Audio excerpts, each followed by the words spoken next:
त्याचबरोबर आमच्या विभागातील डॉक्टर लंकेश्वर हे अतिशय मोठ्या पोस्टवरती आहेत, आपल्या विभागामध्ये राहत आहेत आणि तेही समाजसेवेचे काम करतात, विद्यार्थ्यांना शिकवण्याचं काम देखील ते करत आहेत. आणि त्यांनी आजच्या रमाई महिला जयंतीनिमित्त या ठिकाणी उपस्थित आहेत.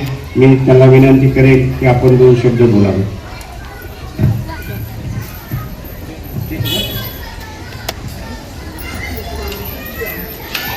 आज 13 फेब्रुवारी 2026 साधारण 9 वाजले. सॉरी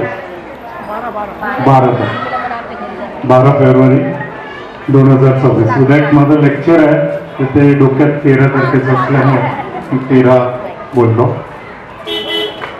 आज माता रमाई, माता सावित्रीबाई फुले आणि आपल्या सर्वांच्या राजमाता जिजाऊ यांच्या संयुक्त जयंतीनिमित्त आपण सगळे इथे उपस्थित झालेलो आहात.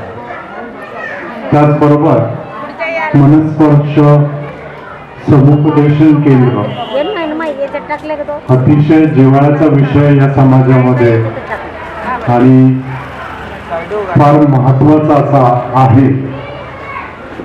बाबासाहेबांना प्रेरित तसेच या सर्व मातांना प्रेरित त्यांच्याकडून आपल्या सर्वांना ज्या पद्धतीने त्यांच्या जीवन कार्यातून शिकायला मिळेल हे मनस्पर्श फार महत्वाचा. अर्थात जेव्हा इथे बोलताना स्त्रिया हे केंद्रबिंदू आहेत. ज्या घरातल्या स्त्रिया शिक्षित आहेत किंवा ज्यांची ऊड अशी आहे की त्यांची जी मुलं आहेत किंवा त्यांच्या आजूबाजूचा परिसर आहे तो शिक्षित झाला पाहिजे, हे फार महत्वाचं आहे. आणि शिक्षणानेच अनेक अंधकारातून आपण बाहेर पडत असतो. बाबासाहेबांना प्रेरित, तथागतांना प्रेरित आपल्याला महत्वाचं जे सांगायचं होतं की तथागत हे जगातले पहिले सायंटिस्ट आहेत ज्यांनी मस्तिष्कावर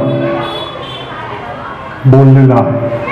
आणि तेच जेव्हा आपण विविध पुस्तकांमध्ये वाचतो, आज आपण अचंबित होतो की त्यावेळी त्यांनी काही विधानं केलेली आहेत, ती किती महत्वाची आहे.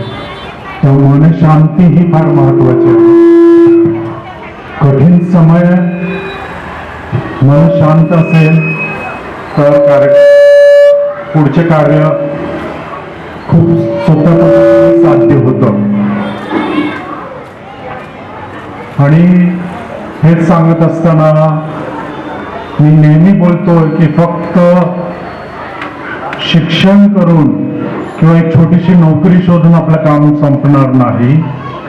बाबासाहेबांना अपेक्षित होतं की आपण इकॉनॉमिक्स मध्ये ज्या बाबासाहेबांची जी पुस्तकं लोक इतर वाचतात आणि आपली प्रगती होते, त्यांची बघा आजूबाजूची दुकानं, तुमची दुकानं इथे दिसली पाहिजे अशी आशा मी करतो.